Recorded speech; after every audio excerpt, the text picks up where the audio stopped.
a bird on a tree. I'm just sitting here. C'est parti. Ok, bonjour à tous, bienvenue sur Gwem TV dans l'émission Ordinaire Extra. Et aujourd'hui, nous allons rencontrer Gabrielle. Alors, j'ai un petit peu écouté son histoire et j'avais envie du coup de vous la partager et puis d'en savoir plus. J'ai gardé des questions sous le coude.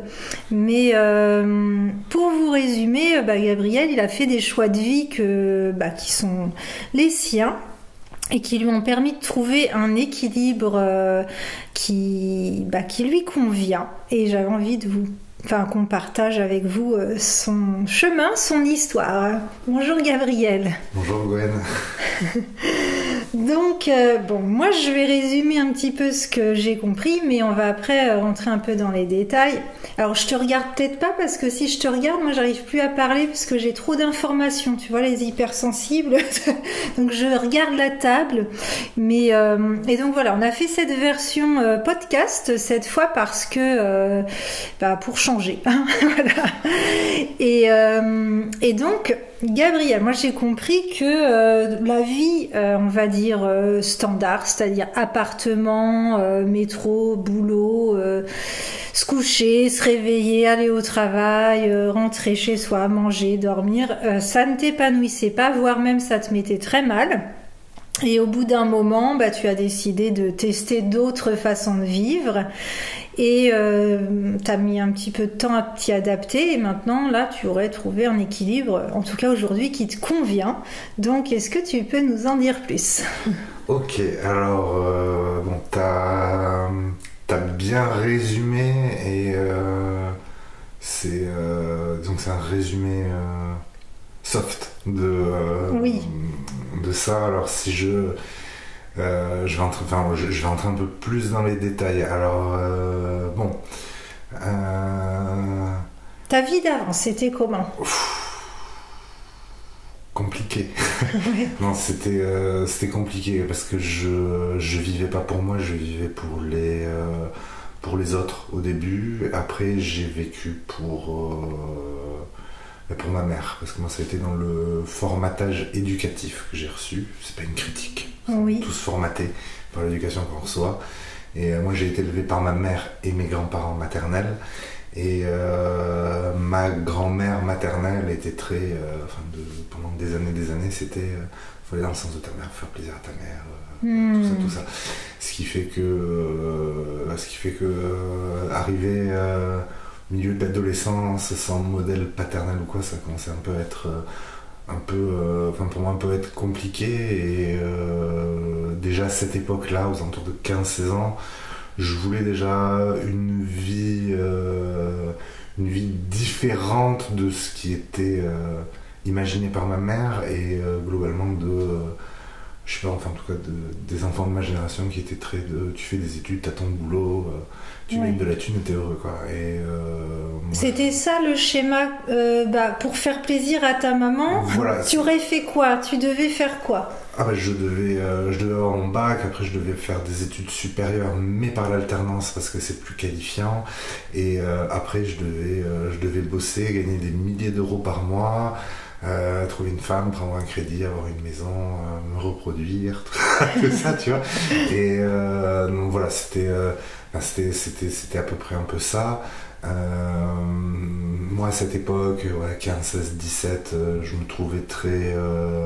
je pense que c'est l'adolescence aussi, mais je me trouvais prisonnier en fait. T'as plein l'impression d'avoir de liberté de choix. J'ai voulu arrêter le lycée assez tôt. Moi j'en avais parlé à ma mère, c'était non, c'était hors de question, c'est mort. Bon tu continues, et c'est à cette époque ça a été un peu le mélange entre la complexité que j'avais à m'exprimer, me faire entendre au sein de ma famille, la difficulté que j'avais de me construire en tant que jeune homme, car pas d'image paternelle, si tu veux, tu vois. Et donc ça, en fait, ça a créé une première, ce que j'appelle ma première zone de gros mal-être profond, tu vois. Alors après, c'est rien de grave par rapport à d'autres... parce que je relativise toujours, mais je trouve que c'est rien de grave, et moi j'avais cette impression d'être enfermé dans un truc où où j'étais pas moi en fait, à chaque fois que j'essayais d'être moi, où je décevais, où j'énervais, où je saoulais les personnes en fait. Et donc à 18 ans, j'ai fait ma première dépression, ma première tentative de suicide. Et après, si tu veux, ça a été le cercle vicieux que j'ai maintenu de mes 18 à 28 ans. Ah oui. Pendant 10 ans. Alors juste, attends, j'ai une question avant que j'oublie. Justement, toi, cette envie d'être toi, à ce moment-là, ça aurait été quoi être toi? Si là, ta maman avait laissé libre cours, t'aurais fait quoi? Ça serait été comment? Moi, j'ai arrêté le lycée, je passais un CAP et je bossais en fait, quoi. Ouais. T'aurais eu des idées de métier, de...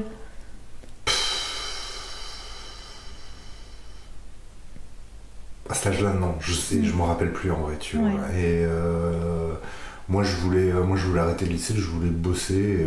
Pourquoi? Parce qu'en fait, je voulais juste avoir des sous pour pouvoir faire ce que j'avais envie. À ce moment-là, tu vois, c'était ça, quoi. Donc, ça pouvait être sortir, ça pouvait être voyager, ça pouvait être m'acheter un ordinateur, ça pouvait être aller chercher mes clopes en Espagne. C'était un peu, voilà, tu vois, c'était voilà, tu vois, un petit peu, c'était un peu ça l'idée. Et ma mère était pas partante parce que tu as les capacités intellectuelles, donc tu auras ton bac, donc tu feras ci parce que tu as les capacités intellectuelles.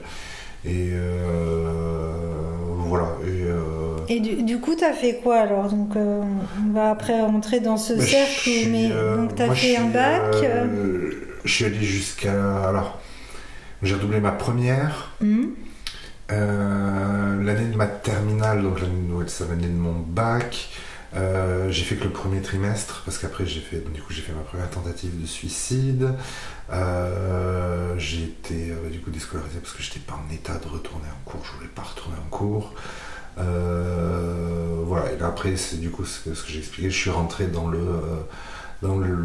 ce cercle qui durait 2 ans et demi, 3 ans à peu près où donc il y a une période où ça va pas. Tu fais une tentative de suicide, tu commences un suivi parce que tu vois que ce qui est à chaque fois dans tous les suivis que j'ai eu, au bout d'un moment on commence à aborder des points qui étaient très délicats pour moi à l'époque, relation avec mes parents, question d'affirmation de soi, question de tout ça et tout machin. Donc moi à chaque fois je bottais en touche, j'arrêtais le traitement, je faisais style que ça allait bien. Tu prends un boulot, puis au final t'as pas traité le problème, donc au bout d'un moment ça recommence à pas aller bien, puis boum, tu recommences une tentative de suite. Donc ça a été 4 cycles comme ça. Et donc le dernier a été à 28 ans du coup, c'est ça, et qui a été en mode voilà quoi. Et j'ai fait une tentative de suicide qui n'avait pas réussi comme à chaque fois. Et à cette époque-là, j'étais retourné vivre chez ma mère depuis quelques temps déjà. Je ne saurais pas dire, tu vois, mais ça fait déjà un petit moment. Et que là, en fait, j'en ai eu marre. Je ne me voyais pas faire style je vais bien, alors que ça allait pas du tout. J'avais pas envie de continuer le suivi que j'avais, de reprendre un nouveau suivi parce que j'en avais marre et qu'en fait, à chaque fois, c'était faut relativiser, faut prendre du recul, faut dédramatiser. Ouais, mais si tu veux, le problème c'est que tout le monde me disait ça, tout le monde, mes amis, ma mère, quand je lui racontais le peu de problèmes que je voulais partager avec elle, sur les suivis que j'avais aussi, c'était toujours ça, et qu'en fait, au bout d'un moment, j'avais l'impression que ça me rendait fou, ouais, mais ok, moi je peux prendre tout le recul que tu veux, je peux me détacher de ce que tu veux, je peux relativiser de ce que je veux, mais plus je fais ça, plus j'ai l'impression de me... À l'époque, c'était un peu ça, de me déshumaniser, de tomber dans une forme un peu de folie, quoi, mais je trouvais que c'était tuant, c'était pas cool, donc oui, parce que finalement on te disait ça devrait aller, en fait tu devrais aller bien, parce que voilà, suffit de relativiser, donc en fait si tu vas pas bien, c'est que tu as un problème, donc il suffit de relativiser, de prendre du recul et tout ira bien, quoi. Voilà, c'était ça, quoi, et que ce soit des psychiatres, des psychologues, des psychothérapeutes, que ce soit des amis proches ou ma mère, quoi, tu vois, en fait. Et bon. Ah, si c'était ça, ça aurait été facile et tu n'aurais pas été mal, en fait. Voilà. Enfin, Et en fait, donc, si tu veux, donc après ma dernière tentative de suicide, j'avais plus envie de maintenir l'un de ces masques que je portais. Donc en fait, c'était moi les quelques alternatives que je voyais à ce moment-là pour moi, c'était où t'abdiques et tu t'effondres, en fait, quoi. Tu dis à ta mère ça va pas, je m'effondre, tu vas et t'es interné, parce que je pense qu'à mon avis c'était le chemin le plus logique, et que je n'avais aucune envie, parce que ce qui me faisait peur à ce moment-là, c'était de développer une pathologie psy à être interné, tu vois, parce que les établissements psy en France, c'est plus pour... moi, l'impression que j'ai de personnes que j'ai connues qui y sont allées et tout, c'est plus, on parle les gens, on te cachetonne la tête, et si on a le temps, on essaie de faire en sorte que ça aille mieux, et généralement, c'est... Donc je voulais pas, ou j'allais faire une très grosse connerie, un pétage de plomb total, j'avais pas envie de ça. Ou alors je me suis dit, en fait, je quitte tout, je fuis tout. Et de toute façon, je suis tellement désespéré qu'au bout d'un moment, en étant dehors, j'aurais le courage de mourir. Donc tu pars, tu te dis, voilà, j'ai tant d'économies, vas-y.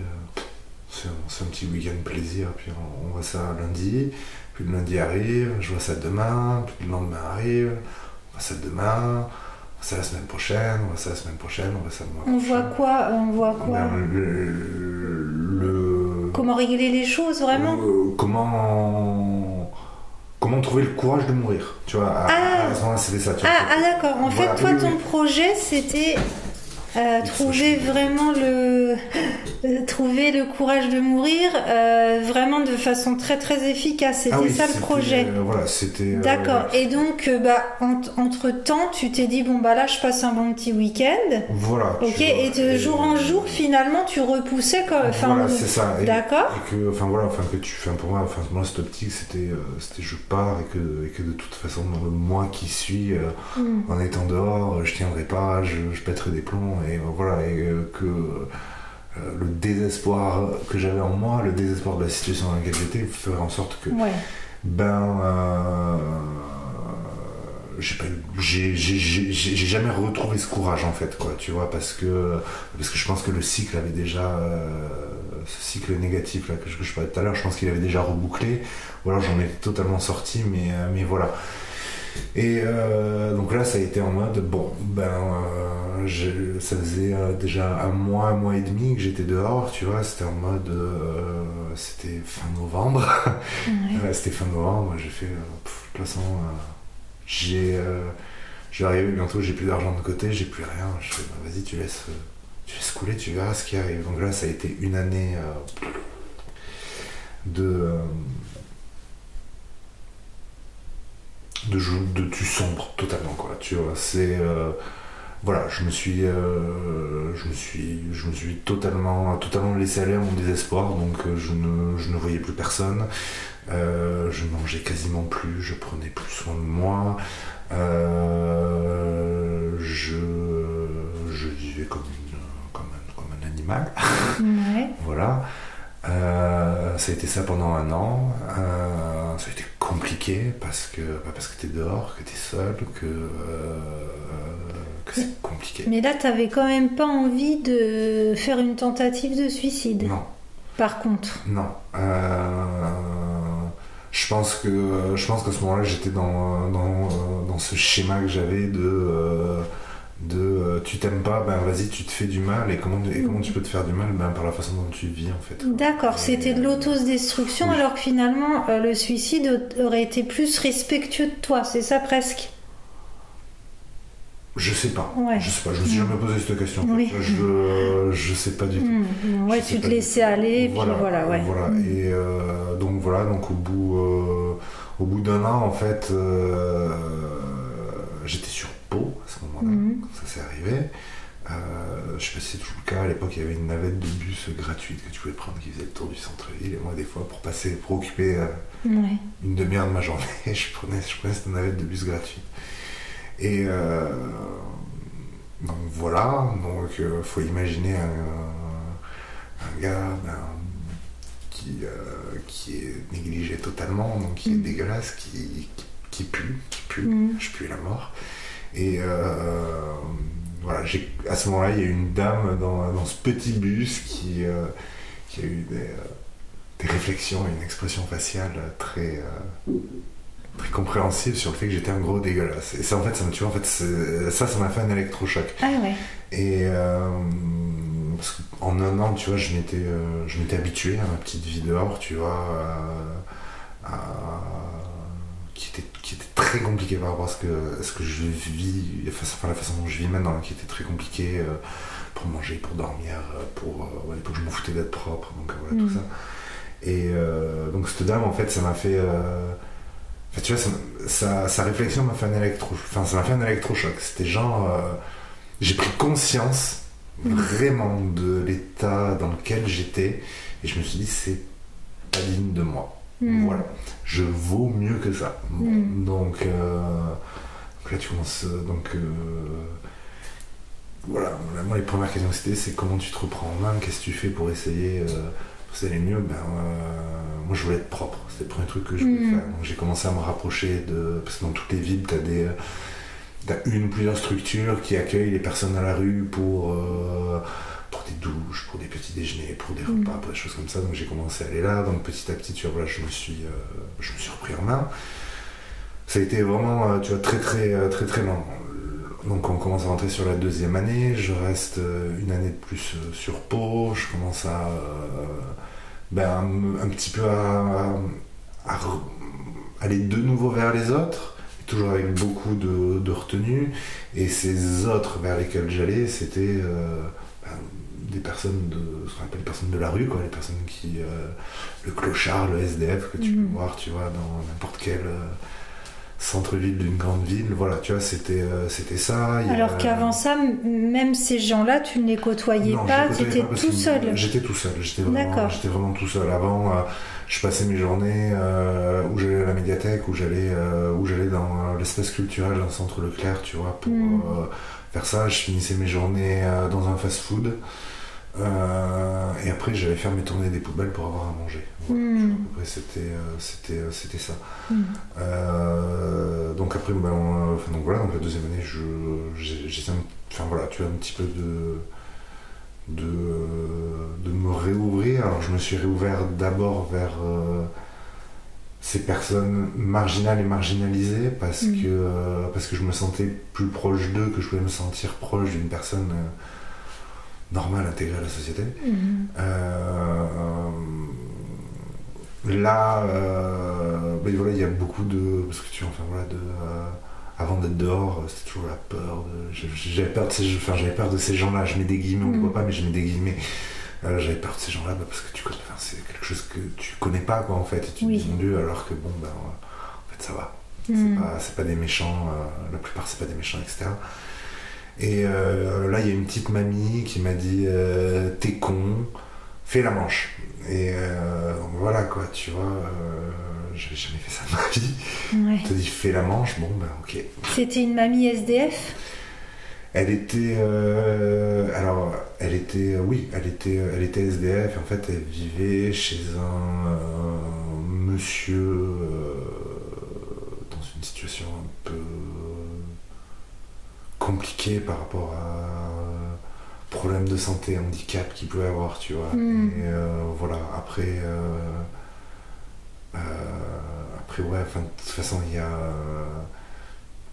il y a une certaine partie des personnes à la rue qui fonctionnent comme ça, hommes ou femmes, quelle que soit la tranche d'âge, où en fait, généralement, ils trouvent des personnes chez qui aller, donc ça peut être ça peut être d'autres marginaux qui sont pas à la rue mais qui ont un appartement.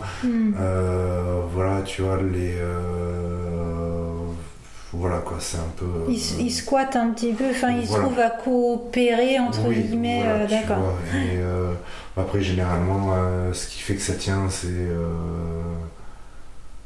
les dépendances, quoi. Oui. Comme le drogue, Mm. jeu à gratter, parce que Mm. c'est plus que... Enfin voilà, ça aussi. Enfin voilà, et enfin, voilà, donc j'ai fait ça, et après, pas un an, mais après quelques temps, tu vois, enfin, tu fais la manche, tu te rends compte qu'en fait, ben, tu peux te faire de l'argent, Ouais. tu peux te faire... alors à l'époque, parce qu'il n'y avait pas la guerre en Ukraine qui avait commencé et tout machin, à l'époque c'était, voilà, je veux dire, c'était quand même assez... Enfin voilà quoi, tu t'assieds par terre, c'est bonjour monsieur, bonjour madame, et voilà quoi, tu vois, et en 2 heures, 3 heures, tu te fais 40 euros, t'es content quoi en fait, tu vois, ça te permet de manger, ça te permet d'acheter du tabac, ça te permet de faire... Voilà, ça te permet de faire des trucs comme ça, puis après... Après, ben, moi, j'ai commencé à rentrer dans le cercle de tu fais ta manche pour te payer tes canettes à la fin de la journée, tes canettes de bière, pour te payer un bout de shit. Voilà, donc tu vois, c'est ça. Donc, voilà, la thune que tu fais le jour, tu la dépenses le soir, Ouais. puis tu recommences. Quand t'avais pas d'argent, à la limite, tu pouvais pas t'acheter ça. Voilà, tu vois. Ouais, alors que là, maintenant que t'avais de l'argent, tu pouvais te permettre. Voilà, Ouais. tu vois. Et qu'après, moi, à cette époque-là, j'étais quand même dans l'optique d'essayer de reprendre ma vie en main sans retourner en fait dans la société, parce que après ma première année dehors, je me suis vraiment posé la question de bon, qu'est-ce que tu fais, est-ce que tu reprends contact avec ta mère et tu retournes chez elle, puis bon ben ça y est, tu retournes et tout, et j'ai pas voulu, parce que je sentais qu'à ce moment-là c'était pas le moment, que j'avais pas vécu tout ce que je voulais vivre dans ce choix que j'avais pris, donc je l'ai continué. Vers la fin de la deuxième année, ben, le confinement est tombé. Le premier confinement est Donc tombé. en 2020, ouais, donc Voilà. il y a bientôt 4 ans finalement, ouais. Donc le premier confinement tombe. À ce moment-là, je vivais une amourette avec une femme qui, à ce moment-là, m'a dit « Tu vas pas rester dehors, tu vas venir vivre chez moi ». C'était très compliqué. Voilà, parce que c'était très compliqué. Voilà. Fin du premier confinement, je me suis séparé de cette... je mets un terme à ce qu'on vivait, parce que c'était... Donc là, tu vivais en appartement ou tu restais quand même dans ton mode de vie Pour le premier confinement, j'ai été en appartement en fait, parce que je savais pas quoi faire, donc je sais pas quoi, tu vois, puis j'étais avec Isabelle, j'étais avec Stéphane et tout machin, tu vois, il y avait aussi, je veux dire, tu vois, après presque 2 ans de quasi aucun contact, tu vois, un contact humain en fait, m'apportait beaucoup. Oui. Et voilà, donc moi après, on s'est séparés, et à la fin du premier confinement, quelques jours, semaines après la fin du premier confinement, j'ai dit je pars, je vais faire autre chose de ma vie. J'ai dit je prends la route et je fais ce que je voulais faire quand j'avais 19 ans, c'est-à-dire je prends un sac à dos et je bouge, je vis autre chose. Donc voilà, donc ça a été ça. Je suis allé à Bordeaux. J'ai fait Bordeaux, j'ai pas envie d'y aller parce que c'est une trop grande ville. Je suis arrivé à Poitiers, j'ai fait un tour de Poitiers, j'ai fait c'est pas joli Poitiers. J'ai dépensé un peu d'argent, j'ai fait bon, on va aller jusqu'à Tours. Ouais. Donc je suis arrivé à Tours et voilà. Et donc c'était fin mai 2020. C'était ça le premier confinement. Ouais. En 2020, le premier confinement. Et voilà, donc ça a été... j'ai bien senti la vide, j'y suis resté, et après, on va dire que c'est là où, comment dire, loin de tout livrer vraiment à moi-même, j'ai réussi... voilà, je me suis dit, vas-y, vis pour toi, vis pour ce qu'il y a meilleur en toi, ouvre-toi aux autres et tout machin, etc. Tu vois, j'aurais pensé, j'aurais relu mes cahiers de route un peu pour tout bien me remémorer. Mais voilà, rien que cette période de mai 2020 à décembre 2020, ça a été ultra riche. Quand je suis arrivé sur Tours, en fait, j'ai rencontré un jeune vagabond qui vivait à ce moment-là chez son plan cul. Qui m'a dit t'es dehors aussi? Bah écoute, je demande à Ninon si tu peux venir squatter à l'appart et tout machin.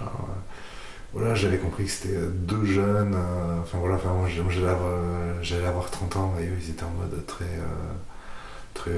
Pompelope libertin, tout ça et tout machin. Je me suis dit putain, mais dans quoi je vais tomber, parce que t'attires des fois chose à laquelle je m'attendais pas, mais quand t'es dehors t'attires des gens qui des fois ont des désirs sexuels un peu particuliers vis-à-vis des personnes qui sont dehors, hommes ou femmes. Ah ouais. Voilà, donc ouais. Et bon voilà. Et en fait non, ça s'est super bien passé. Ninon m'a dit écoute, vas-y, moi je suis là jusqu'à fin juin, après je pars et tout machin, nanana, t'as qu'à rester et tout. Au final, ok, trop cool. Ça m'a fait du bien, donc je suis resté un mois chez elle. Je redescendais sur Tours faire des sous. Et voilà, donc j'ai passé un mois. Après, je me retrouve de nouveau dehors, mais cool quoi, tu vois. Moi ça me dérange pas.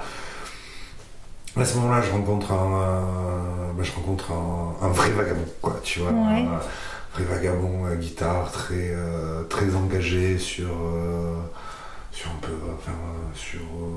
tout quoi. Vraiment,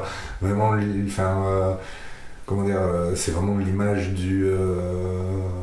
c'est vraiment le cliché du gars un peu bohème qui vit en marge de la société, mais qui est ni alcoolique, ni drogué, ni dans des trucs bizarres, et qui est très engagé, qui veut changer le monde et tout, etc. Tu vois, donc on a traîné ensemble tout l'été, juillet et août. Il m'a beaucoup apporté. Parce qu'au bout d'un moment, il m'a fait remarquer des choses, en fait, tu vois, sur moi qui allaient pas, genre notamment, faudrait que t'arrêtes de t'interdire des trucs, t'es toujours en train de t'interdire des trucs et tout machin, tu vois. Donc tu prends ça, plus la rencontre avec Ninon qui était quand même une jeune femme assez réfléchie, tu vois. Je trouve à poser, tu vois, même si la question est un peu dérangeante, tu vas te la poser, pas pour que tu donnes une réponse, mais pour te faire réfléchir et tout, tu vois. Donc c'était cool. Donc la fin de l'été approchait, je me suis dit mais écoute, je vais partir. Là je rencontre une femme. Typiquement je la vois, je fais ok, cette femme c'est typiquement le cliché de la femme que j'aimais avant, tu vois, la femme un petit peu un peu beaucoup en détresse, que tu dois essayer d'aider, de faire s'épanouir, s'avancer, tout machin. J'ai conscience que ça mènera à rien, j'ai conscience de machin, mais j'ai voulu vivre ce truc. Donc on a vécu un truc pendant 2 mois, c'était nul comme prévu. Moi ça m'a vraiment permis, je trouve, de sortir de ce cliché de la femme après que je courais depuis des années et des années. Donc je me suis retrouvé à faire l'hiver sur Tours, donc décembre, janvier, février. En mars 2021, j'ai commencé à bouger. C'est la première fois que je suis allé à Angers. J'ai commencé à aller en Bretagne. Je suis revenu sur Tours. J'ai rencontré une femme incroyable. On a vécu une histoire un petit peu entrecoupée pendant 1 an et demi. Voilà, je souhaite à tout le monde de vivre une histoire comme ça, vraiment, parce que écoute, complicité, harmonie, osmose et capacité de discuter vraiment de tout, tu vois, sans s'emporter. Et donc après, au bout d'1 an et demi de relation un petit peu entrecoupée, où moi j'avais un petit peu bougé, j'étais revenu sur Tours, elle voulait s'engager, tu vois, elle voulait vivre un truc, et c'était... les gentils, mais gentils et remplis de douceur et d'amour, de réflexion, de je t'aime, mais ton mode de vie, je vais plus pouvoir le supporter très longtemps. Et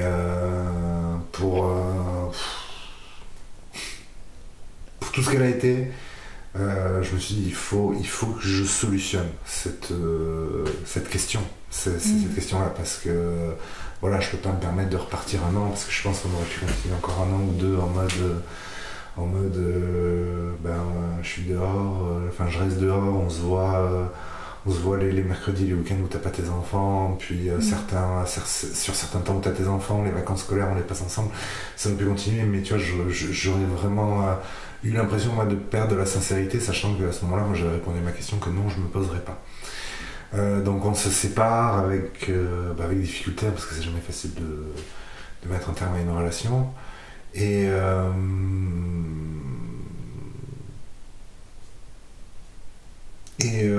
donc à ce moment-là, c'était l'année dernière, mi-septembre de l'année dernière, tu vois, quelque chose comme ça, entre fin août et mi-septembre de l'année dernière.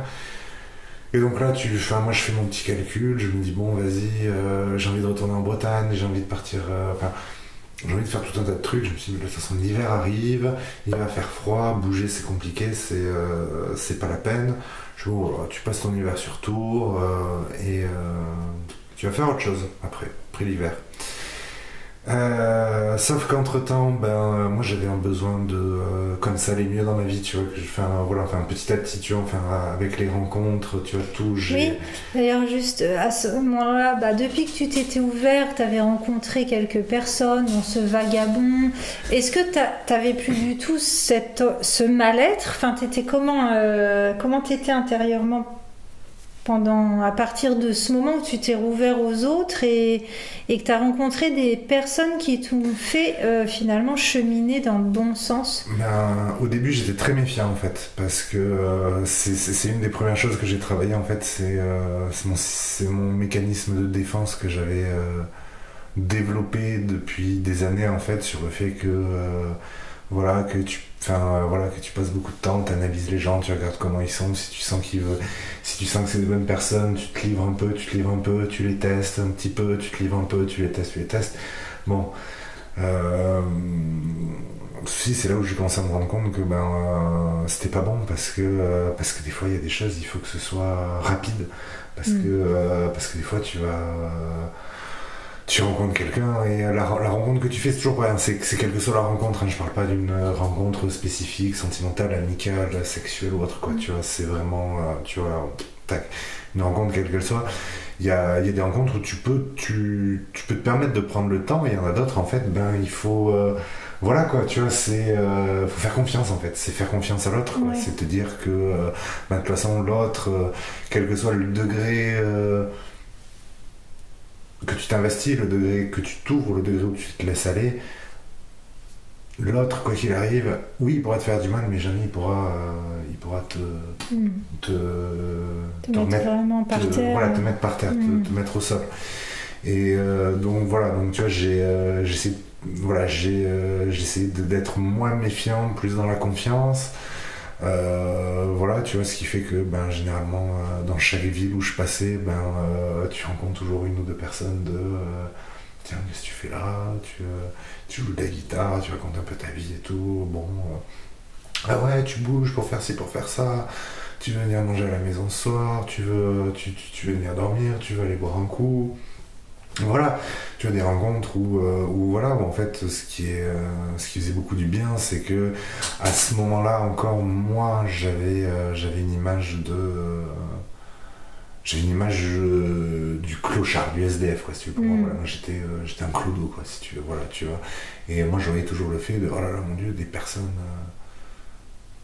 intégrées, des personnes normales, toujours avec des guillemets, intégrées, normales, qui ouvrent leurs portes pour partager un repas, un moment, un verre, une douche, un bout du canapé, tu vois, enfin voilà.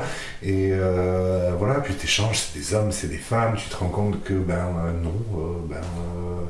les personnes c'est pas parce que quelqu'un te propose de venir chez lui que forcément il a des idées malsaines derrière la tête et tout, donc tu vois, ça rassure, ça fait du bien. Et puis moi aussi, petit à petit, j'étais plus dans cette optique où moi, quand je suis arrivé sur Tours, je me suis dit, de toute façon, maintenant, j'écoute que ce qu'il y a de bon, de bien et de lumineux en moi.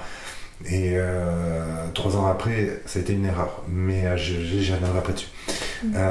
Donc voilà, j'essaie de cultiver que cette partie de moi en fait, si tu veux, tu vois, et de se dire que ta colère, ta haine, enfin tout le tas d'émotions, de ressentis qui est négatif, tu les écoutes pas, tu les enfouis ou t'y penses pas, ou voilà, et voilà. Mais donc tu te sentais plutôt mieux petit à petit, et surtout par finalement les liens humains qui te redonnaient déjà une image de toi différente et puis qui te redonnaient confiance. Et en tout cas, tu n'avais plus ce mal-être profond parce que tu étais quand même libre de tes choix. C'est toi qui choisissais ceci ou cela. Voilà. Et le plus important, c'est que j'avais et c'est toujours le cas, j'ai de compte à rendre à personne en fait. Et tu vois, là, ça fait un mois que je suis sur Angers. Je m'ennuie. Je commence à m'ennuyer là sur Angers. Tu vois. Je rebouge cette semaine. Et ça me tarde de rebouger. Ça me tarde de rebouger pour reprendre la dynamique de tu bouges.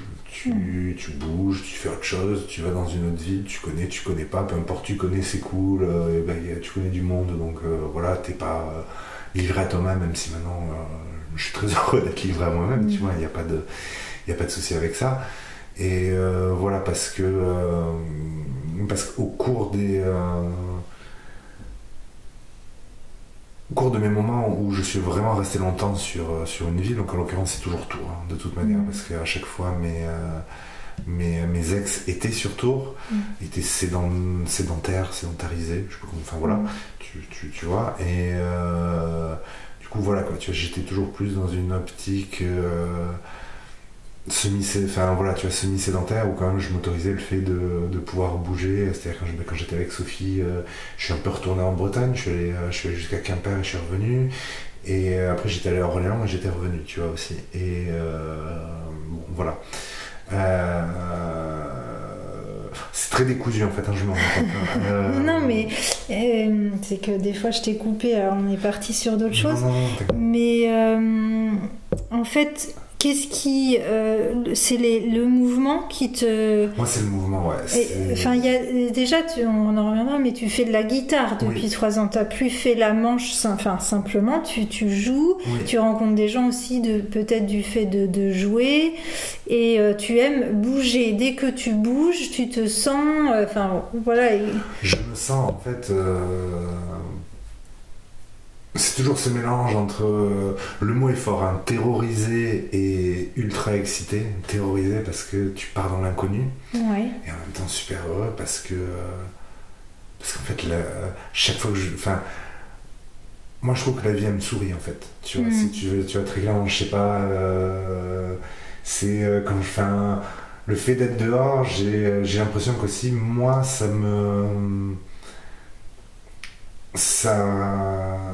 ça solutionne le problème de l'humanité qu'on a tous en chacun de nous, c'est-à-dire que on fait partie de la vie, de ce grand tout pour moi, tu vois, qui est la vie, mais par rapport à tout ce qui compose ce grand tout qui est la vie, les animaux, les plantes, la terre, l'air, tout ce que tu veux, tout ça, nous on ne vit plus en harmonie avec cette vie, je trouve, en fait, tu vois, et je trouve que le fait d'être dehors, j'ai l'impression de retrouver une forme d'harmonie, si tu vois, avec la nature, parce que la vitesse maximale à laquelle je peux aller, c'est celle à laquelle je peux pédaler. Avant, c'était celle à laquelle je pouvais marcher, tout simplement. Parce que tu as un vélo maintenant. Voilà, oui, parce que je vagabonde à vélo, et avant je faisais ça à pied. Et donc voilà, et je trouve que le fait aussi d'être toujours dehors, je suis toujours en lien, en contact direct avec la nature déjà, et moi ça me fait beaucoup de bien, tu vois, et voilà, parce que j'essaie toujours, je vis la plupart du temps en toile de tente. Généralement je suis moins regardant les hivers parce que j'ai pas le traumatisme mais toujours l'inquiétude de passer un mauvais hiver, comme le premier hiver que j'ai passé dehors, et que mais sinon voilà, je suis toujours en toile de tente, j'ai cette impression de toujours être proche de la nature parce que j'essaie toujours de choisir des coins qui sont quand même assez dans la pampa ou dans la nature, quitte à devoir avoir 40 minutes de vélo, tu vois, entre une ville et l'endroit où j'ai la tente. Ouais. Ça, c'est pas le problème. Hein. Et c'est ça, le fait d'être dehors aussi. Je suis quelqu'un qui mouline beaucoup du cerveau, donc il y a des fois, tu vois, j'apprécie d'avoir mes moments où je réfléchis sur moi, je réfléchis sur la vie, je réfléchis sur les rencontres que j'ai fait, je réfléchis sur ce que j'ai vu, sur les gens, et j'ai l'impression, en fait, fait d'avoir été dehors, d'avoir, tu vois, compris tout un tas de choses, tu vois, qui par exemple, pour moi, sont des évidences, tu vois, et l'exemple que je pourrais prendre, tu vois, pour illustrer ça, c'est le samedi là en fait où t'es allé chanter, Alors, attention, c'est pas une attaque, c'est pas méchant ce que je dis, mais j'ai écouté ce que tu disais, je me suis dit mais c'est très simple, c'est très bisounours en fait ce que tu dis, tu vois, attention, et tu vois, et je me suis dit, oh, je suis d'accord avec tout ce que je t'ai entendu chanter, je suis d'accord avec toi, ça y a pas de souci, mais moi je trouvais que tu vois, en fait, ce que tu disais, pour moi en fait c'est des évidences depuis des années, tu vois, et du coup j'en avais parlé avec un pote que j'ai surrangé par Romain, un autre et tout, je lui dis samedi, tu vois, je fais parler d'un pote, il connaissait quelqu'un, bref, et je lui dis ce que je viens de te dire et tout, et je lui dis putain, mais moi je me sens mal en fait, tu vois, de penser ça, parce que j'ai l'impression, alors que je te juge pas, tu vois, mais j'ai l'impression de juger la personne, de dire mon Dieu, c'est de la merde ce qu'elle fait, alors que c'est pas le cas, tu vois, enfin voilà, et lui du coup il m'a dit non, mais c'est parce que t'es plus élevé, ou t'es plus ouvert sur certaines choses que le sont la majorité des gens. Et tu vois, tu prends ça et après tu te fais ouais, c'est peut-être le cas, mais après voilà, tu vois, c'est mes moulinages intellectuels. Après je me dis putain, quand même faut quand même sacrément péter plus haut que son cul pour penser qu'au quotidien t'as compris plus de choses que certaines personnes et tout, tu vois, donc après c'est pour ça, donc là je digresse beaucoup, je sais plus du tout quelle était la question de base, et non, voilà. Tu disais que de vivre dehors, déjà au contact de la nature, toutes ces rencontres et tout t'ont fait avoir des prises de conscience, certainement, parce que là t'as 33 ans, hein, rappelons-le, et du coup oui, que tu... Par exemple, par rapport au texte, parce qu'en fait, il est venu écouter quand je chantais dans la rue, c'est comme ça qu'on s'est croisés. Et c'est vrai que moi, c'est des textes, mais clairement, pour moi, c'est des choses basiques. Mais moi, c'est depuis mes 18 ans, tu vois. Et là, c'est la synthèse, c'est le fait de le mettre en chanson. Après, c'est dans mes chansons, on va dire, c'est pas des révélations. Je veux dire, c'est... comment synthétiser dans une chanson pour moi aussi des évidences, mais que j'ai appris sur surtout de mes 20 à mes 35, 36 ans, ouais. Donc après, je pense que quand on est jeune, déjà on comprend plein de choses, et d'ailleurs je vois les jeunes d'aujourd'hui encore plus, ils sont très, très conscients, très éveillés. Enfin, il y en a beaucoup. Enfin, moi, après, c'est ceux que je vois aussi en consultation. Mais en tout cas, toi, tu as l'impression que c'est une fois que tu es rentré dans ce mode de vie-là, et pas quand tu étais dans ta vie normale. Comment dire, donc alors, comme tu disais au début, moi je perçois aucune aide. Ah oui, non, je l'ai pas dit. Je sais plus si je l'ai dit. Il me semble que tu l'as dit sur l'intro, ou c'était tout à l'heure avant de... Je crois que je l'ai pas dit. Donc oui, parce que moi aussi, donc des personnes qui vivent finalement dans ton parcours, ton cheminement pour t'en sortir de ce mal-être, tu as été plutôt SDF, maintenant tu te considères plutôt nomade, et c'est vrai que je t'avais demandé, mais du coup, c'est vrai que si on n'a pas de loyer, on n'a pas de charge, on n'a pas, et qu'on touche par exemple le RSA, finalement on est riche, quoi. Et toi, justement, pour être vraiment libre, tu ne touches aucune aide. Et ça, voilà, ça c'est aussi un point où c'est pas courant. Et non, c'est pas courant, et c'est de moins en moins courant, sachant que Les personnes dans ma situation, c'est-à-dire dans une optique plus nomade que je zone en centre-ville pour me payer des canettes, c'est toujours pareil. Voilà, c'est très rare des personnes qui ne touchent pas d'aide. Généralement, c'est ou les moins de 25 ans parce que t'as pas le droit à ça. Ou alors, des fois, c'est quelques personnes mais qui sont plus dans des... voilà, qui sont plus en mode encore... révolté, anti-système et tout, tu vois, même si moi je me considère plus révolté et anti-système, je pense que oui, mais après mon problème personnel c'est que m'engager dans des grandes causes, ça m'a jamais correspondu, et les rares fois où j'ai essayé, je me rends compte qu'en fait c'est pas... ça m'apporte pas ce que je veux en fait. Oui, quoi, tu vois. Des fois il y a beaucoup de colère voilà, justement. oui, c'est pas des milieux où ils ont forcément justement fait ce chemin en eux d'abord. Et tu vois, généralement je trouve que c'est pareil. Généralement c'est toujours des grosses assos ou des grosses structures. Il y a XR, des trucs comme ça. Tu vois. Je me rappelle plus celle qu'il y avait sur Tours et en Bretagne. Bref, on s'en fiche. Et qu'en fait au bout d'un moment en fait tu te rends compte que c'est le ou les têtes pensantes du truc, et en fait ils sont juste là pour nourrir leur ego, si tu veux. Moi c'est l'impression que j'ai eu, quoi, et que ce soit dans des trucs genre par exemple chez Extinction Rebellion, tu vois, ou sur des trucs à Tours à une époque il y avait eu des jeunes qui avaient ouvert une clinique abandonnée pour en faire un squat collectif pour tout le monde et tout machin, et les deux meneurs de ce mouvement étaient juste là pour nourrir leur ego, en fait, si tu veux. Arrivé au bout d'un moment, c'était je nourris mon ego, les meufs qui viennent elles finissent dans ma chambre, voilà, tu vois, c'était un peu ça le délire. Que du coup là c'est tout au cours de cette année là qui est passée où moi j'ai eu une envie de m'engager, parce que du coup j'étais c'est ultra décousu. Je retourne sur ma vie parce que du coup on est à 46 minutes. Après Sophie, en fait, du coup je m'étais dit ça y est, je suis libre, donc j'ai passé l'hiver sur Tours. Et j'ai voulu m'engager auprès d'un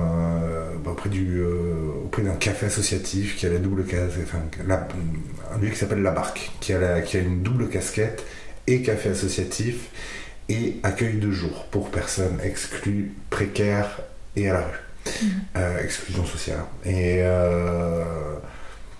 cette structure, les valeurs de la structure me parlaient beaucoup, petite structure à taille humaine et tout machin, et je me suis dit vas-y, t'as 6 mois de ta vie, tu peux y aller. Voilà, c'était mon truc, donc je me suis engagé là. C'est là où j'ai rencontré du coup mon ex. On rentrera pas je rentrerai peut-être dans les détails, mais j'aime pas trop rentrer dans les détails de ma vie privée, sentimentale. Donc voilà, donc je me suis énormément engagé. Je me suis engagé pendant quasiment une année, j'ai animé un atelier de jeux de rôle papier.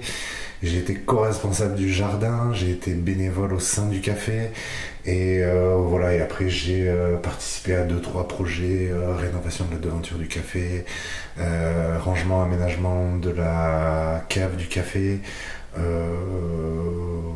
Et après participer à la vie du lieu. Et voilà, donc j'ai fait ça pendant... l'activité jeu de rôle c'était pendant 1 an, et tout le reste ça a été pendant 7-8 mois à peu près. Et voilà, donc ça a été ça, et ça aussi ça m'a beaucoup apporté, parce que voilà quoi, tu vois, toujours pareil quoi, t'es ce que j'appelle un gars de la rue, et on te fait confiance pour tenir un bar, pour être co-responsable d'un jardin, on te laisse carte blanche sur un budget, sur une animation avec les personnes que tu veux, tant que ça fait partie du public du café. Et c'était ouf quoi. Donc tu vois, ça aussi ça fait du bien, ça rebooste la confiance en soi, parce que moi la confiance en moi pendant je pense de mes 20 à 28 ça a été très compliqué, et même après quoi, tu vois, ça a été ça a été compliqué, mais c'est par le biais des rencontres que tu fais, c'est par le biais de ce que moi j'ai pu comprendre, percuter de la vie, sur aussi cette forme de spiritualité que j'ai trouvée à un moment, il y a peut-être un an, où j'ai défini ce que je considère être ma spiritualité, qui est encore un petit peu flou, tu vois, mais qui en fait m'apporte et à laquelle je crois vraiment, tu vois, en fait, et je dis que c'est de la spiritualité parce que la croyance que j'ai dans ces vérités-là, c'est vraiment de la foi, quoi, tu vois, en fait. Et c'est vraiment, c'est pas mon mental qui fait, ah, mais c'est logique par A plus B, c'est plus mon cœur qui me dit, non, ça mon gars, c'est la vérité, c'est bien. Et c'est ça, et que je pense aussi que c'est peut-être l'une des choses qui m'a manqué pendant des années, c'est une spiritualité, une foi, en fait, quoi, tu vois. Et voilà, et je trouve qu'en fait, des fois, c'est ce qui manque à des personnes, c'est de croire en quelque chose, mais pas genre de croire à des choses rationnelles, tu vois, à des choses qui sont spirituelles, qui touchent plus de l'ordre de la foi, quoi, tu vois. Depuis que l'homme est homme, il a toujours eu une forme de spiritualité. Même à la préhistoire, si je dis pas de conneries, même avant Homo sapiens, les premiers hominidés enterraient déjà leur mort, quoi, tu vois. Pourquoi? Alors qu'un chien qui meurt, un chien sauvage qui meurt, il n'y a pas les autres chiens sauvages qui lui creusent un trou, ils le mettent dedans et ils l'enterrent, quoi, tu vois. Donc c'est qu'il y a quelque chose, et que je pense que c'est important d'avoir sa spiritualité à soi. Alors après, ça peut être t'es catholique, t'es musulman, t'es orthodoxe, t'es bouddhiste, t'es taoïste, ou ça peut être autre chose, tu vois. Et moi, je crois en la vie avec un V majuscule, qu'on fait partie d'un tout qui est cyclique, d'un tout où nous, espèces humaines, par rapport à toutes les autres espèces, jusqu'à preuve du contraire, on est capable de réfléchir sur nous-mêmes, on est capable de considérer plus de choses qu'un animal peut considérer. Les plantes, je sais pas quel degré de conscience a une plante, mais voilà. Et voilà, et je pense que c'est ça qui en même temps est notre force, et ça en même temps qui est notre faiblesse, quoi, tu vois, parce que le fait de trop réfléchir, ça nous fait justement sortir de ce que je disais tout à l'heure, de cette harmonie qu'ont tout le vivant avec la vie, en fait, que nous on n'a pas, puisque on vit dans des trucs en béton, voilà, tu vois, et que c'est ça, mais qu'après c'est pas voilà, je critique pas et je reproche pas les gens qui ont une vie, tout ce qu'il y a de plus standard, tout ce qu'il y a de plus normal, tout ce qu'il y a de plus cucu et monotone, quoi, tu vois, parce que moi, ce que j'aime dans mon mode de vie, c'est que j'ai jamais cette impression de stagner, c'est que quand je veux, du jour au lendemain, je peux bouger, je peux partir ailleurs, que je trouve que comme je me trouve plus vrai, plus sincère avec les gens, tu vois, qu'avant j'ai j'ai cette impression que ce mode de vie, c'est celui qui m'apporte le plus, tu vois. Je le fais pas tous les jours, toutes les semaines ou tous les mois, mais régulièrement, je me repose la question de me dire, est-ce que tu te poses? Et à chaque fois c'est non, quoi, tu vois. Et je pense que une femme pourrait me poser, mais c'est pareil, il faudrait que ce soit tu vois, la perle rare, quoi, entre guillemets, tu vois, parce que sinon, en fait, par le biais de ce que j'ai vécu de ma dernière expérience, j'ai pas envie. J'ai pas envie, quoi, tu vois. C'est donc ma dernière histoire sentimentale, en fait, c'est la première femme que je rencontre dans toute ma vie, qui me donne envie de poser, de construire, qui réveille un désir de paternité que moi je croyais débarrassé, tu vois. Je me suis dit, c'est bon, j'aurai pas d'enfant, c'est très très bien comme ça. En fait, ça n'a pas été le cas, et Donc je me suis rendu compte qu'en fait, j'avais encore cette envie en moi de me poser, mais c'est pareil, je le faisais pas pour moi, je le faisais pour quelqu'un. Et si c'est fait, je pense, pour des bonnes raisons, je vois pas le problème, ou je vois pas ce qui peut être dérangeant, quoi, tu vois. Mais voilà, enfin, parce que bon, c'est des... au sein de ma dernière relation, c'était souvent les questions qui revenaient, c'est tu veux te poser pour moi, mais moi je veux pas que tu te poses pour moi, je veux que tu te poses pour toi. Oui, mais moi, voilà, tu vois, c'est que... moi je suis prêt à me poser parce que c'est mon côté fleur bleue qui parle, mais je veux toujours croire que oui, qu'il peut y avoir deux âmes, deux individualités qui peuvent décider de s'unir pour former un nouveau tout qui est composé de deux tout différents et autonomes pour devenir un nouveau tout, en fait, quoi. Tu vois, et c'est ça, en fait, je trouve qui est magnifique, quoi. C'est être avec quelqu'un et tu regardes dans la même direction et tu y vas, quoi. Et si tu vas plus vite que l'autre, tu l'attends. Si l'autre va plus vite que toi, elle t'attend ou il t'attend, quoi. Tu vois, et c'est ça. Et je veux croire que c'est possible, mais voilà, même si moi je trouve que au vu des personnes que je rencontre ces derniers temps, des discussions que j'ai ces derniers temps, genre ce que je dis là, c'est souvent renvoyé au truc du enfin, on n'est plus dans les années 70, ça n'existe plus, ça, tu vois. Donc je sais pas, je pense au Moyen-Âge on appelait ça l'amour courtois, tu vois, voilà, et que je pense qu'en fait ça peut être tout à fait possible, mais voilà, ça c'est mon côté un peu sentimental fleur bleue. Et je t'avoue, je sais plus trop quoi dire. Ouais. En fait, toi, est-ce que tu as des envies, comme tu disais, tu t'es pas engagé dans des choses parce qu'aussi tu vois que les limites de tout ça, mais il n'y a pas réellement une recherche pour le monde, ou si quand tu as ce mode de vie quelque part, tu penses que ça fait du bien au monde? Il faut pas faire du bruit avec ça. D'accord. C'est une excellente question que tu poses là. Le mode de vie que j'ai, il intrigue. Premièrement, il intrigue. Je pense, il intrigue beaucoup. Ça va énerver des gens. Parce que pour des gens, on est encore dans le schéma de travail, un boulot métro dodo. Il y a des personnes qui vont... et après, il y a des personnes qui t'envient, en fait. Qui sont, c'est magnifique et tout, c'est trop cool, t'as trop de la chance, tu bouges, tu voyages et tout. Et c'est ça, mais généralement, on intrigue plus qu'autre chose. Enfin, j'intrigue plus qu'autre chose.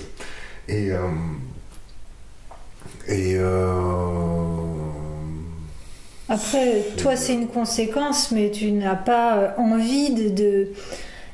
Enfin, c'est par hasard que ça peut inspirer ou intriguer, mais toi, tu fais avant tout pour toi, parce que de toute façon, oui. Quelque part, c'est ton équilibre pour te sentir bien avant tout, quoi. Pour trouver ta façon de vivre et ta place dans ce monde.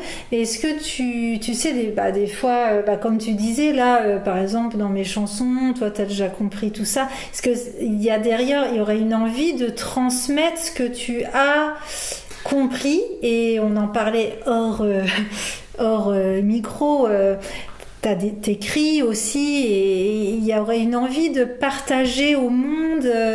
Oui, très clairement, il y a très clairement l'envie est là. Après, c'était ce que je te disais tout à l'heure, j'ai que 33 ans. À 20 ans, je croyais avoir tout compris de la vie, et en 2 ans, j'ai compris que j'avais rien compris.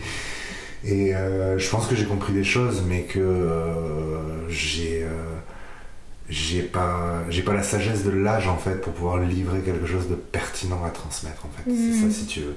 J'ai vraiment cette impression que voilà, c'est ça, parce que Parce que j'ai que 33 quoi en fait. Oui, mais il n'y a pas d'âge pour toi faire une peinture, un enfant qui fait un dessin, en fait c'est s'exprimer tout simplement, ça ne veut pas dire que tu... Oui, mais...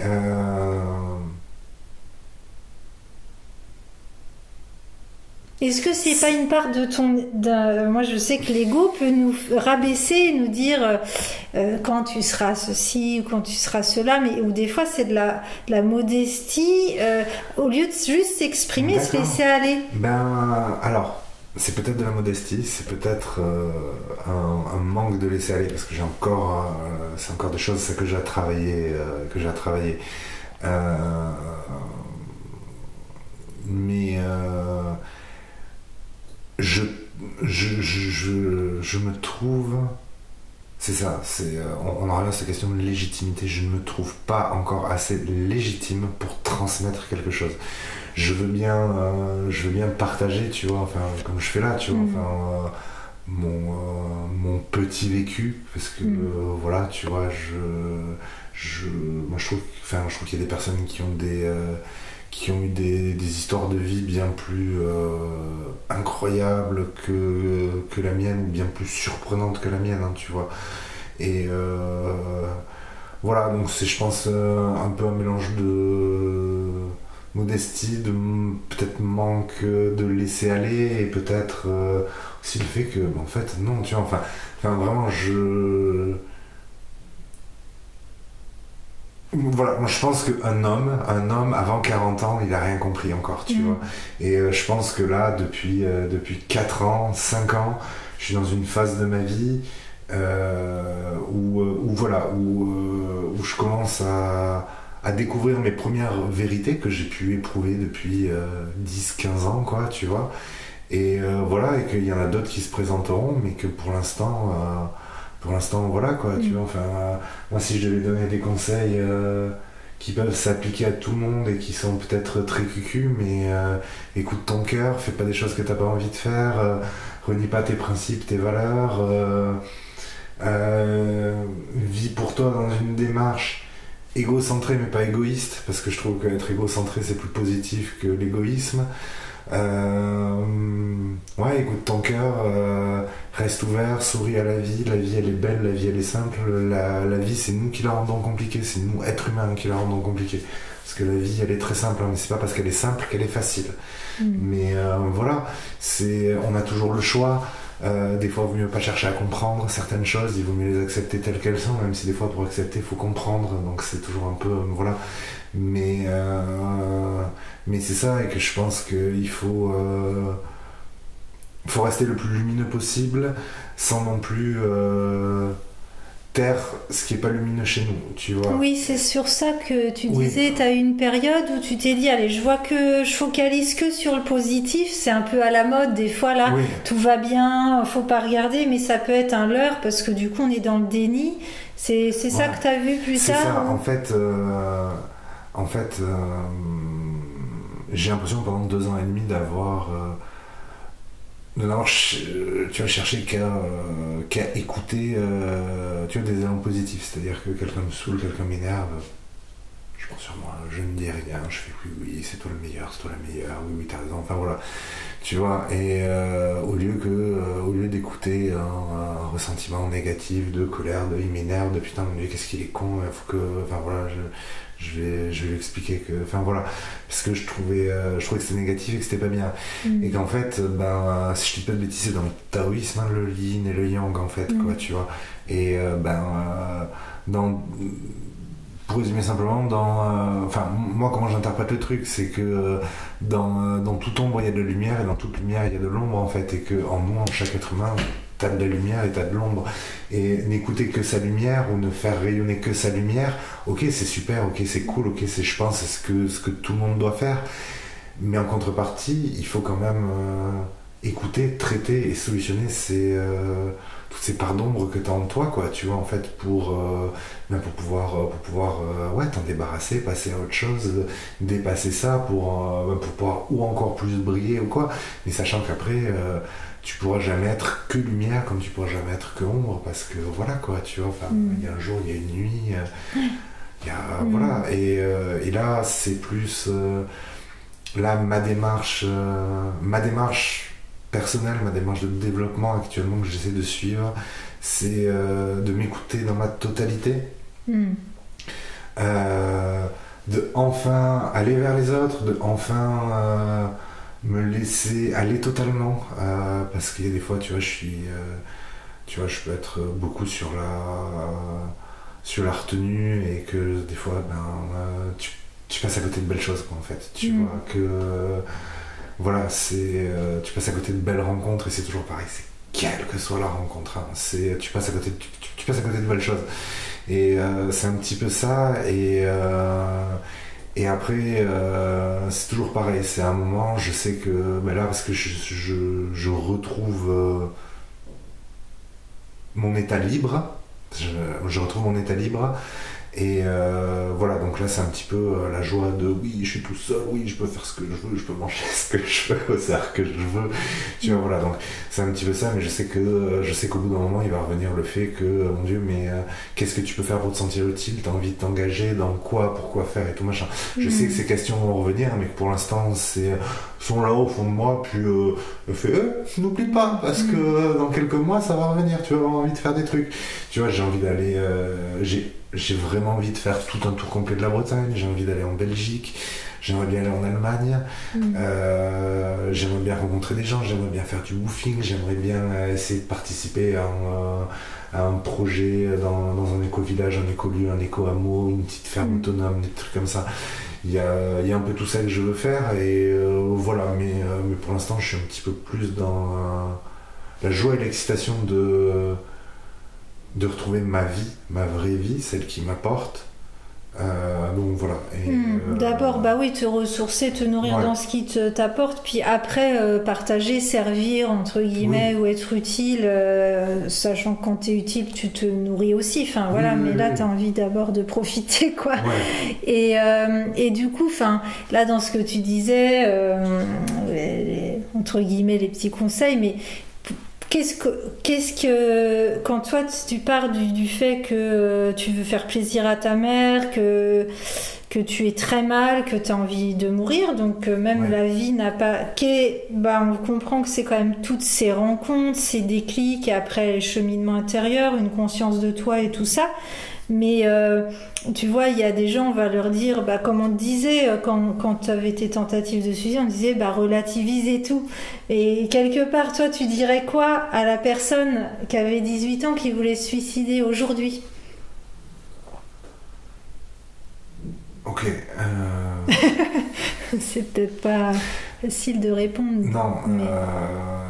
tu me demandes ce que je dirais à une personne qui aurait 18-20 ans qui serait comme toi, qui fais-le. Ouais. Alors bon, là c'est dur, hein.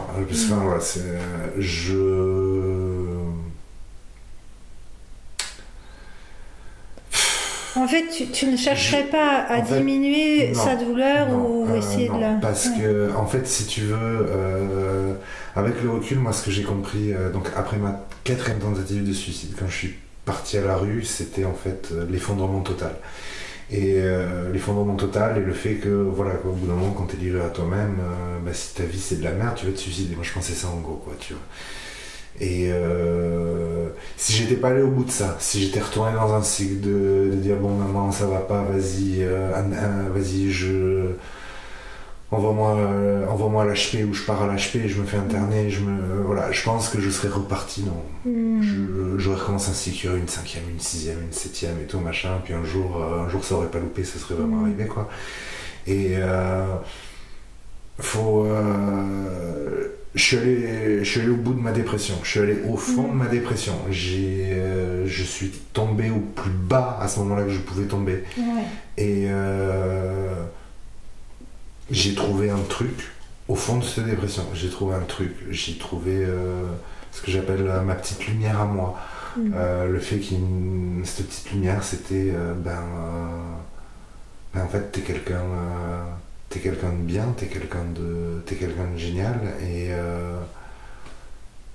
ouvre-toi, bouge, vas-y, quoi, tu vois, vas-y, oublie le passé, oublie tes problèmes, oublie tout ça, quoi, tu vois, mais c'est oublié, mais il fallait les traiter, quoi, tu vois, en fait, quand même, et tout. Et le fait d'être allé au bout de ma dépression, le fait d'avoir passé des mois à réfléchir sur ce qui allait pas, sur ce que j'aimais pas chez moi, sur tout ce que je pouvais me reprocher à moi, il y a des questions avec j'ai trouvé des réponses, il y en a d'autres j'ai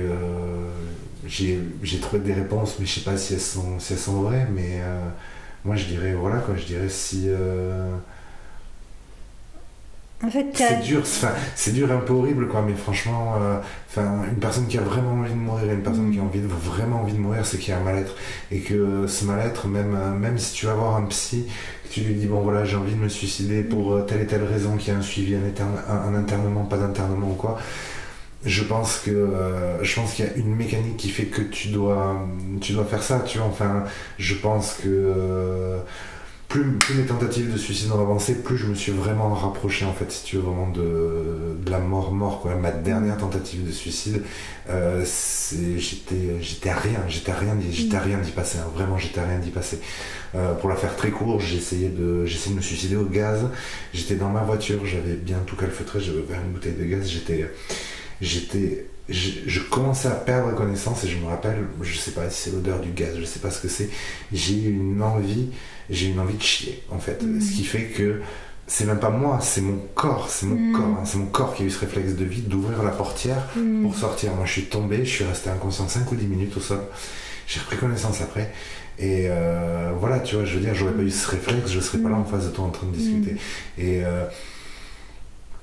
c'est dur, il y a un côté qui est dur, mais je trouve que c'est pas horrible parce qu'en fait je suis passé par là, parce que je suis allé jusqu'au bout, parce que j'ai vraiment frôlé la mort 2 fois, je l'ai vraiment frôlé 2 fois la mort, et tu comprends des trucs par rapport à toi, par rapport à la vie et tout machin, et c'est ce que tu comprends de ça après, moi je pense qu'il faut le traiter, mais je pense que des fois pour trouver cette compréhension, il faut aller loin, c'est ça le problème, et le problème c'est que des fois des personnes qui vont loin, elles en reviennent pas, en fait. Et tu vois, oui, la vie c'est sacré, oui, la vie c'est tout ce que tu veux, mais si quelqu'un a envie de mourir, quelle que soit la raison pour laquelle il a envie de mourir, si c'est pas genre, parce qu'il y en a, c'est juste pour attirer l'attention, j'ai envie de mourir et tout, et c'est pas profond, sérieux et ancré, mais si c'est vraiment profond, sérieux et ancré, même si c'est dur, même si ça peut être horrible pour la personne, pour la famille de la personne, pour l'entourage de la personne, moi je pense qu'il faut aller jusqu'au bout de cette démarche. Il y a des personnes qui, hélas, arriveront à se suicider, il y a des personnes qui n'y arriveront pas et qui je pense pourront dépasser cette envie de mourir, parce que justement tu seras allé jusqu'au bout du truc, en fait. Et que moi je pense que si j'avais pas passé ma première année où j'étais dehors, si je m'étais pas laissé tomber, si j'étais pas devenu j'étais le terme déchet, parce que tu vois, enfin voilà, tu vois, je pense que j'aurais pas trouvé ce qui était nécessaire à moi pour me reconstruire et dépasser, en fait, tout ça, et enfin solutionner tous ces problèmes, tu vois, parce que là, dans quelques jours, c'est ma 6e année que je suis dehors, et en 6 ans, j'ai pas eu une seule envie d'en finir, tu vois, ou malgré le fait que j'ai pas mangé tous les jours à ma faim, malgré le fait que j'ai pas dormi à l'abri tous les jours, malgré le fait qu'il y avait des périodes où je dormais que 2 heures par nuit, tu vois, malgré tout ça, j'ai voilà, et après c'est aussi mon mode de fonctionnement, je fonctionne beaucoup seul, en fait, parce que j'ai été élevé comme ça, parce que on m'a toujours appris à fonctionner comme ça, donc voilà. Après il y a des personnes qui ont besoin d'avoir de l'aide ou de l'accompagnement, quoi. Je pense que chaque personne après doit trouver aussi le moyen de dépasser ses envies, ses pulsions suicidaires à la manière qui lui correspond le mieux. Moi je sais que ça a été seul, et moi après voilà, quoi, tu vois, il y a eu en plus c'est super marrant que tu poses cette question. Il y a quelques temps il y avait justement à la barque, je citerai pas son prénom, un homme quasiment la quarantaine, qui a été dans une démarche de je veux mettre fin à mes jours. Il en a parlé à des gens, tout le monde lui dit non, ne le fais pas. Mec, c'est ta vie, si tu as envie de le faire, fais-le, parce que c'est pas parce que tu as envie de le faire que tu vas y arriver. Et quoi que tu fasses, tu vas rencontrer des trucs, enfin tu vas te confronter à quelque chose, ce quelque chose à quoi tu vas te confronter, ça va te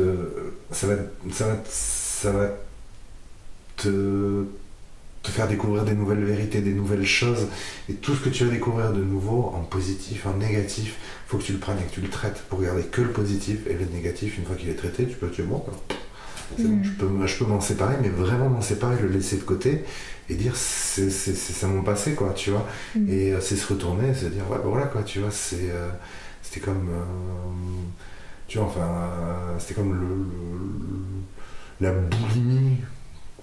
Je sais pas si j'étais boulimique, hein, mais l'aspect de avant, quand j'avais une vie normale, c'était tout ce qu'il y avait à bouffer, je le bouffais, quoi, tu vois, je pouvais bouffer 5 repas par jour, je pouvais bouffer pour 4 personnes en une journée, sur tous les repas, il n'y avait pas de souci, quoi, tu vois.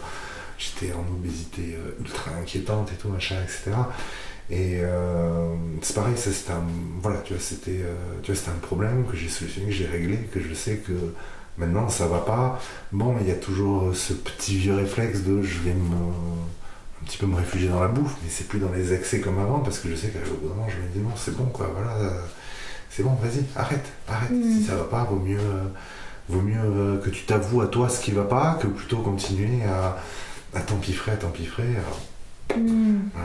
à grossir et oui, mais c'est parce que tu es allé au bout, toi, des fois, de ces démarches, que tu peux dire ça maintenant, mais avant, tu ne te serais pas dit, allez, fais autrement, en fait. Et comme on dit, c'est parce que tu es allé dans l'ombre, et là, tu trouves la lumière dans le yin et le yang, et tu traverses l'ombre, et là, tu trouves tes ressources, en fait, c'est ça.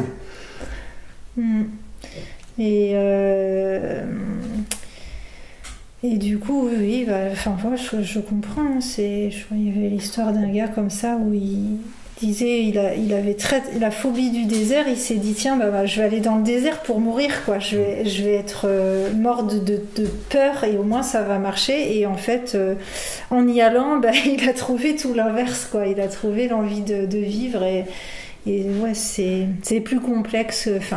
Les idées que l'extérieur donne ne peuvent jamais faire le chemin intérieur, quoi. Après les lectures aussi, tu vois, je pense, tu vois, enfin, quand tu vois, je conseille à toute personne qui se sent en état et dans la disposition aussi intellectuelle, hein, de pouvoir lire ce livre. Moi, je conseille à toutes les personnes qui ont envisagé sérieusement l'envie de mourir, en ayant passé ou pas à l'acte, de lire Le mythe de Sisyphe d'Albert Camus. C'est un essai sur l'absurde qui prend comme idée de départ, comme idée directrice pour une partie de l'essai que c'est par rapport au suicide que le suicide c'est le summum de l'acte absurde, en fait, pour l'être humain, parce que c'est répondre à la question fondamentale de est-ce que la vie vaut, oui ou non, le coup d'être vécu, tu vois. Et moi je sais que dans cet essai j'ai trouvé des choses qui m'ont moi par moment aidé à, tu vois, dépasser un petit peu ces problématiques de suicide, même si après j'y suis revenu, mais voilà, mais c'était parce que j'étais pas allé au bout, en fait, de mon suicide, en fait, tu vois. Et voilà, mais voilà, les lectures aussi, les lectures, c'est super, ça peut être important, mais c'est pareil, tout le monde n'est pas non plus et puis toi, tu réfléchissais sur toi, tu avais ces temps seuls où tu as fini par analyser seul, sans l'aide finalement de thérapeute. C'est ça qui t'a le plus aidé, quoi, c'est de te confronter à toi-même, réfléchir, passer du temps à analyser, à réfléchir toi-même, à lire, ou enfin voilà, te laisser après vivre, en fait, les expériences qui se présentaient sans que ce soit ta maman ou un thérapeute ou voilà. Voilà. et ouais, à peu près quoi, tu vois. Et je sais pas, je pense que. Je sais pas si t'as d'autres questions. Non, je pense qu'on a terminé. Enfin, on n'a jamais terminé, non, mais non, bien sûr. je pense que c'est bien là, sauf si t'as autre chose à rajouter. Mais je te remercie de m'offrir cette possibilité parce qu'on en parlait hors micro. mais ouais, enfin parce que je reste toujours d'avis avec tout ce que j'ai dit que j'ai pas grand chose de très très profond ou pertinent à partager quoi. Mais dans le cas où je me trompe, c'est avec plaisir que je le fais, tu vois. Et qu'après, je te remercie aussi d'avoir accepté le fait qu'on ne me voit pas à l'image, parce que ça aurait été plus stressant et plus angoissant, je pense aussi. Ouais. Et et donc voilà. Avec plaisir. Moi, comme je te disais, je pense que tout être humain, qu'il ait eu un vécu difficile ou apparemment facile, enfin en fait, on a tous à s'apporter les uns les autres. Et si on a l'élan, l'envie de le partager, que ce soit comme ça, en vidéo, peu importe en fait, ça peut toujours apporter ça peut planter des petites graines chez quelqu'un. C'est la démarche. J'espère. Après non, j'espère. Vraiment j'espère quoi, tu vois, parce qu'en fait ça peut être. Je trouve qu'à partir du moment où t'acceptes la vie comme elle est, et c'est ce qu'elle est, c'est que la vie elle est simple, que la vie elle est belle, que la vie elle peut être dure par moments, et que tu décides malgré tout de sourire à la vie, de remercier la vie, parce que régulièrement je dis merci à la vie, de m'offrir des belles rencontres. Oui, aujourd'hui, mais quand tu étais au plus mal, tu avais du mal à accepter cet état d'être mal, ou quelque part, c'est aussi l'accepter à ce moment-là. Oui, parce que ça peut pas... Mais c'est aussi à pouvoir dire, là c'est une horreur, là je pue, là voilà. Ouais. C'est le tout, en fait. Non, c'est ça, quoi, tu vois, et qu'en vrai, moi, je saurais pas dire quoi, mais pour moi, il y a un truc qui est au-dessus de nous, très clairement, tu vois, il y a un truc qui est au-dessus de nous, parce que je trouve que l'illustration, c'est une belle illustration pour conclure, mais vers la fin de ma première année en étant dehors, je commençais en fait à aller déjà un petit peu mieux, je le sentais en moi, que j'avais une envie de me réouvrir et tout, et je me rappelle rester tard une nuit, parce que je marchais beaucoup avant la nuit, j'adorais marcher la nuit. Et je me rappelle, le ciel était dégagé, on voyait toutes les étoiles. Et j'ai regardé les étoiles et j'ai demandé à la vie, en fait, j'ai dit, oh, vas-y, la vie, putain. Là, je sens que je suis dans un truc qui est ouf. Là, je sens que ça va être ouf. Là. La période qui va arriver, je sens qu'elle va être ouf. Et j'ai envie de recroiser Sabine, qui est une amie que j'ai depuis longtemps. longtemps. Bientôt 20 ans. Et j'ai dit, la vie, si t'existes, si t'as envie de me sourire, vas-y, remets-la sur ma route un jour. Et quelques temps après, on se recroise, quoi, tu vois, en fait. Et voilà, pour moi, ça, c'est l'illustration que la vie existe. Alors, il y a le cérébral à 2 balles qui dit, ah non, mais mec, t'étais à la rue dans la même ville qu'elle, sachant que bon, c'est pas non plus 1 million d'habitants, donc forcément il y a statistiquement ou machin, oui, mais je veux dire, statistiquement, elle aurait pu tout aussi bien passer à côté de moi et pas me voir, quoi, tu vois, je veux dire. Et voilà, et que je pense qu'on est tous connectés à un degré plus ou moins élevé en fonction des gens, voilà, mais que c'est ça, et que putain, mais il faut croire, en fait, il faut croire en ça, parce que moi j'ai l'impression depuis que je crois à cette force supérieure que j'appelle la vie, mon Dieu, ça fait très catho. Depuis que, tu vois, j'ai vraiment l'impression d'avoir vraiment, tu vois, voilà, une belle vie, même si par moments, comme tout le monde, j'ai des moments où c'est pas facile, où ben, tu te sépares, tu perds des choses, tu casses des choses, tu as des problèmes de santé, tu as des problèmes financiers, tu as des problèmes avec ton vélo, tu as des problèmes avec ton sac à dos, tu as des problèmes avec ta guitare. Ben ouais, mais enfin, c'est comme tout, quoi, mais quand même, je suis content, même. Et même quand une journée est pourrie, même quand une rencontre est nulle, même quand une relation est horrible, je suis quand même content de la vivre, en fait, parce que ben ouais, ça t'apporte du truc. Certes, ça t'apportera plus de négatif que de positif, mais ça va quand même t'apporter du positif. Donc tu traites le négatif, tu le dégages et tu gardes que le positif et t'avances, en fait. Ok, ben merci beaucoup. Et puis en espérant que, que ça puisse apporter des petites graines à ceux qui tendront l'oreille. Et voilà. Et je vous aime. Et voilà. Merci beaucoup. À bientôt. À bientôt.